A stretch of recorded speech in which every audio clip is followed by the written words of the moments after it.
He never made coffee, not once in 14 years. But that morning, Wesley handed me a mug, black porcelain, still warm, his smile just a little too wide. "Your favorite blend," he said. It was. But the scent, something in it didn't sit right.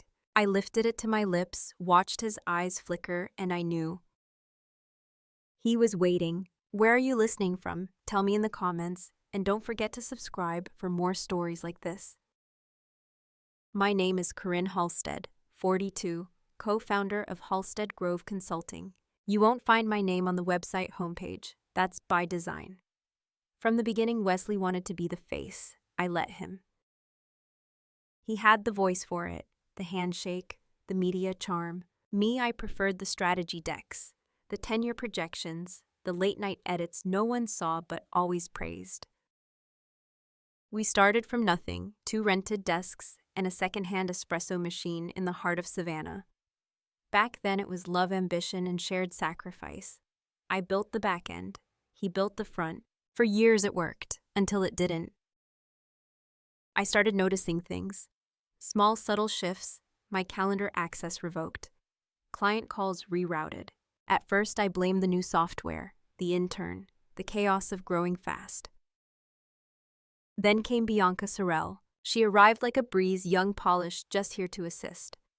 From the Dallas office, Wesley said high potential, perfect for shadowing senior strategy. She shadowed all right. Every meeting I used to lead, she was suddenly there before me, notes in hand, chair pulled close to Wesley. One Tuesday morning, she corrected me, in front of a client. Wesley laughed. Bianca, sharp, "Huh." My smile held, but something cracked. I stayed quiet, watched, took note. That Friday, Wesley changed the door plate outside our shared office. Used to read AUNC Halstead. Now it said, Executive Office, Wesley Halstead. No announcement, no memo, just new letters, gold embossed. He didn't even look at me when I walked in that morning, but Bianca did. A flicker of something in her eyes. Not guilt, not fear, satisfaction. I didn't ask, didn't confront, but I started locking my drawer, logging my own backups, and double-checking the espresso machine. Because no matter what name was outside the door, I knew who built everything behind it. It happened on a Wednesday. Wesley left his laptop open on the kitchen island. He never did that. But Bianca had just called something urgent, something off about the client's Q3 files. He rushed to the home office phone tucked under his jaw. I walked by, just to tidy up, just to move the coffee mug he'd forgotten. And there it was, a folder on his desktop, Proj North Denver Final. Harmless at first glance, just another client file. But I knew that name. North Denver Holdings, our largest prospect yet. A contract I'd spent 2 months nurturing, mapping a cross-market entry plan with our analytics team. I clicked. Inside pitch slides, contracts, investor summaries. Nothing unusual until I saw it. A PDF tucked at the bottom, slightly grayed, Leadership Reorg Draft 1.pdf. My fingers paused over the trackpad, then clicked. It wasn't just a draft, it was a blueprint. A future version of Halstead Grove, without me. A full structure, new executive titles. Wesley as sole CEO, Bianca listed under Chief of Strategic Integration. My name nowhere. No co-founder, no board advisor, not even consulting partner, just gone. There was even a section labeled Transition Strategy, outlining messaging to clients should I choose to exit quietly. Exit. They were writing me out of my own company like I was a vendor whose contract expired. I didn't breathe, didn't move, just stared at the screen as if it might explain itself. Then I heard his voice, still on the phone down the hall. Yeah, I think she's still upstairs. No, she hasn't seen it yet. She's been distracted. Distracted. He meant me, my silence, my trust. I closed the folder, didn't touch a single file, didn't even close the laptop. I just turned and walked away to my own office, to my private backup drive, to the quiet drawer where I kept a flash key labeled contingency. I hadn't needed it in years, but that night I plugged it in. Because if Wesley had a transition strategy, then so did I. The night before the meeting, he was humming. Wesley only hummed when he was nervous or hiding something. He moved around the kitchen with practiced ease, pouring beans into the grinder, prepping the French press like it was a ritual, smooth, methodical, too rehearsed. "We need to impress tomorrow," he said. "Allura Capital's lead investor is joining the call. No mistakes." I nodded, flipping through the printouts. "Got it.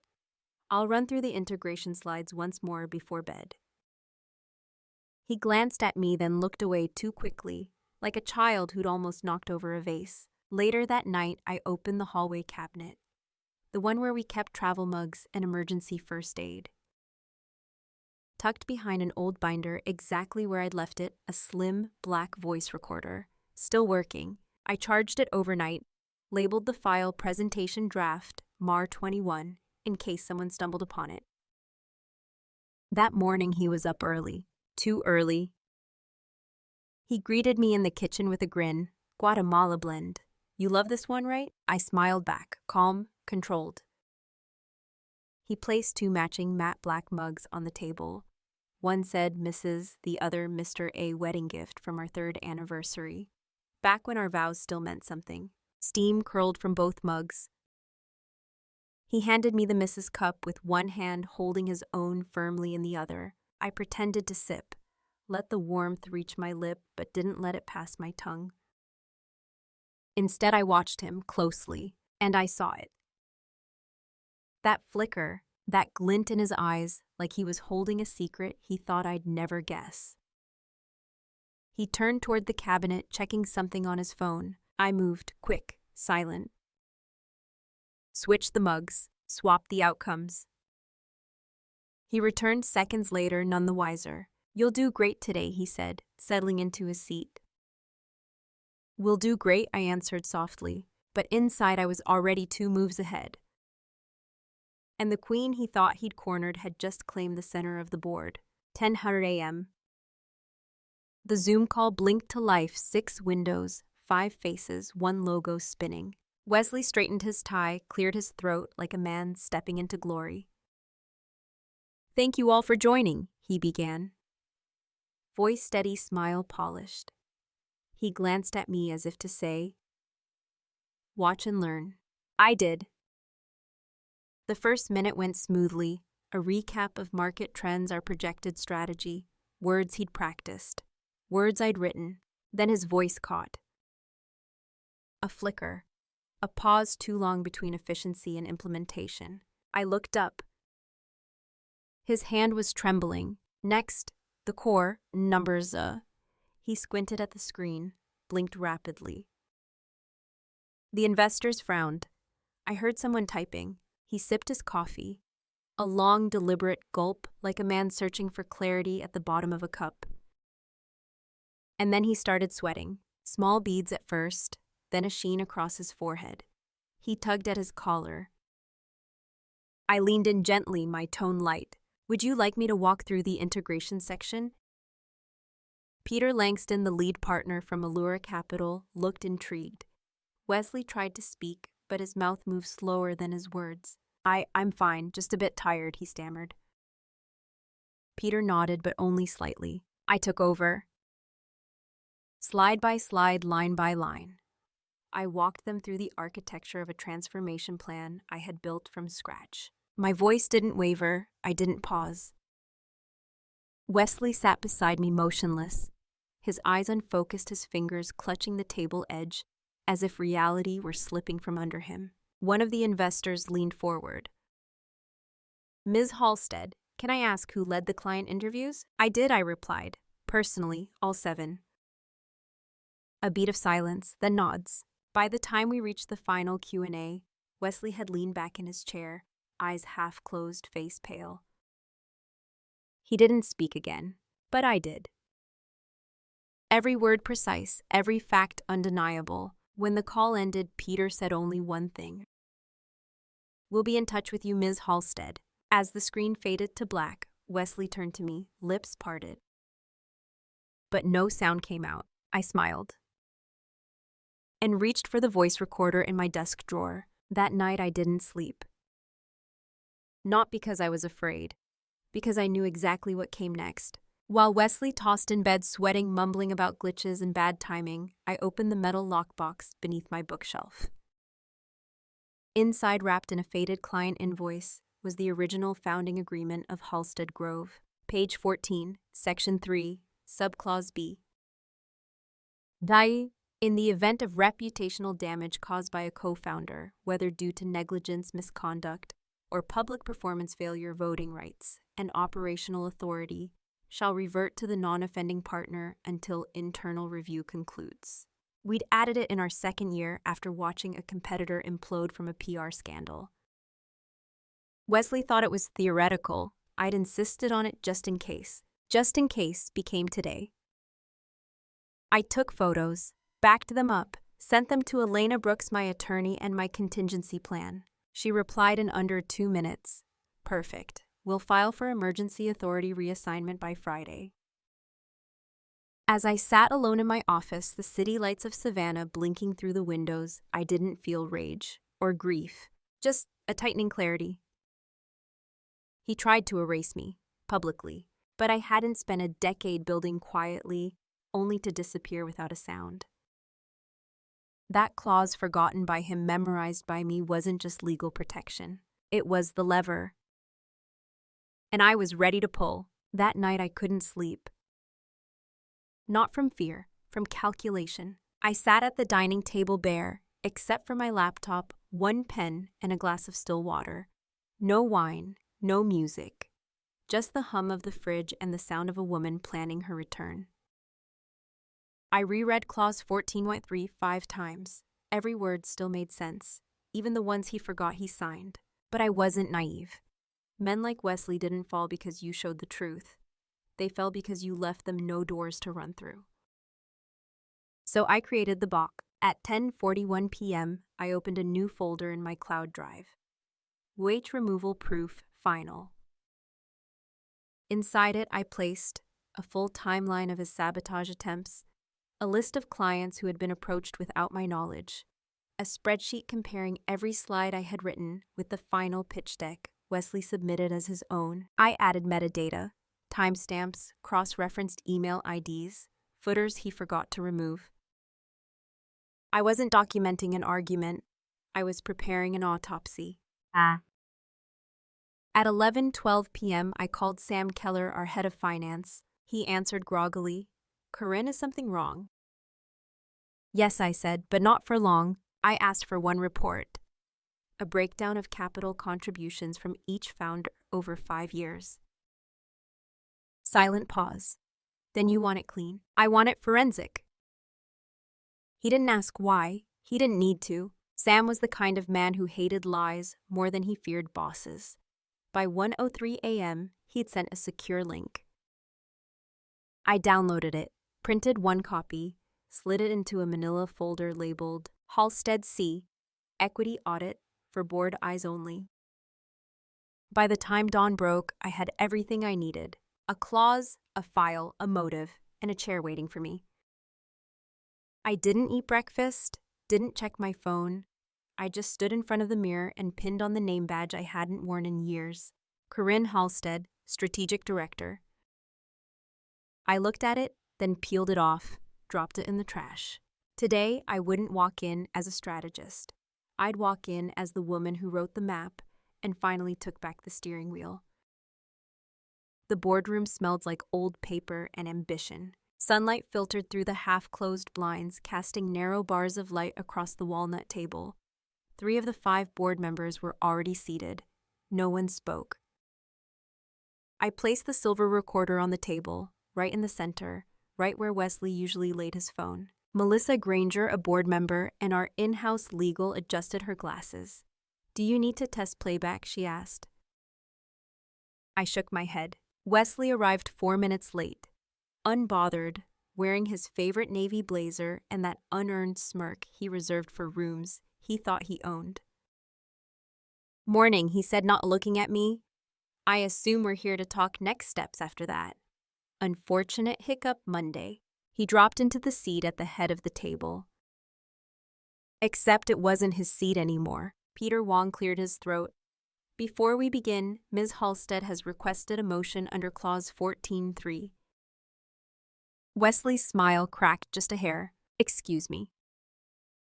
I didn't flinch. Emergency reassignment of executive control, I said, sliding a printed copy of the clause toward him. Due to intentional sabotage of a major strategic pitch supported by evidence. Melissa turned toward me. Let's hear it. I pressed play. Wesley's voice filled the room, hoarse, faltering, struggling to speak. Then Peter Langston's voice. Is Ms. Halstead managing the integration silence? Just Wesley blinking, failing. I clicked it off. Then I passed out copies, screen captures of emails, folder names, timestamps, drafts of reorg plans that erased my name from the org chart, messages from Bianca, meeting invites I was deliberately excluded from, and the clause, signed by Wesley in 2020, in his own handwriting. He stared at it now like it had betrayed him. This is insane, he said. Corinne, come on, you're blowing this out of... You drugged my coffee, Wesley. The room fell still. You tried to take me out during a pitch I built so you could take credit for my work and remove me quietly. He opened his mouth, then closed it. Melissa didn't blink. I vote in favor of the motion, she said. Peter nodded, agreed.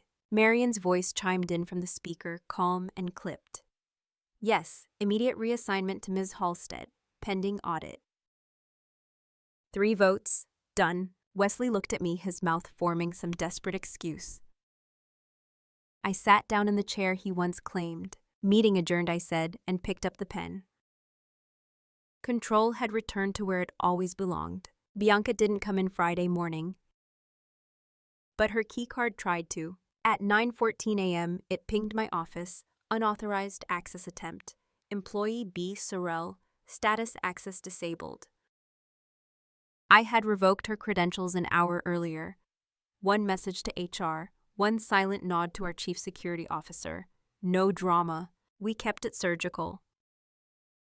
By 9:45, her laptop was locked remotely. At 10:03, a tech team member escorted her desktop from the strategy bullpen into isolation. Files encrypted, emails flagged. Her company phone disconnected and pinged for backup. We didn't confront her. We didn't give her the stage.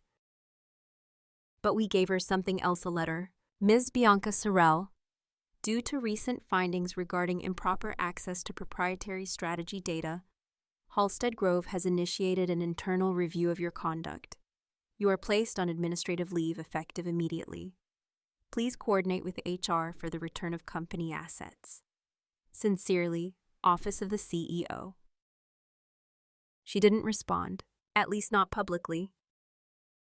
But at 12:37 p.m., an email appeared in our system, subject, resignation, B. Sorrell, 2 lines of text. Effective today. Thank you for the opportunity. No apology, no explanation, just disappearance. HR said she cleared out her desk in silence. No tears, no dramatic exit. Only a short thanks to the receptionist and a final look back at the elevator glass like she expected someone to stop her. No one did. I didn't watch her leave, didn't need to. Because Bianca was never the threat. She was just the mirror Wesley used to reflect power he never had on his own. And when the mirror cracked, all that charm, all that illusion shattered right with it. By 3 p.m., our corporate directory had been updated. Her name was gone, team structure reflowed, titles reassigned. At 4:22 p.m., I sent one message to our PR advisor. Transition handled internally, no public statement required. Maintain message, Halstead Grove remains stable, founder-led results first. No scandal, no press release, just deletion. Clean. Like she was never there at all. The atrium was quiet. 100 employees sat facing the projection screen light from the skylight, tracing lines down the polished tile floor. Quarterly charts glowed behind me, metrics, trends, milestones. But no one was looking at the numbers. They were watching me. Wesley sat near the back, third row from the windows, tie slightly askew, face unreadable. I didn't look at him directly. I didn't have to. This wasn't about him anymore. I stepped forward, no note cards, no script, just my voice low, firm, and steady. Thank you all for being here. A pause. I know the past few weeks have felt strange, things shifting, questions rising. I let the stillness settle in the air. No one moved. I continued. You deserve clarity, so here it is. Halstead Grove isn't changing direction. It's remembering who built the map in the first place. A few heads turned toward Wesley. He looked down. I won't recap the drama. I won't use anyone's name. I scanned the room, but I will say this. Quiet power is still power. You don't have to raise your voice to lead. You just have to deliver.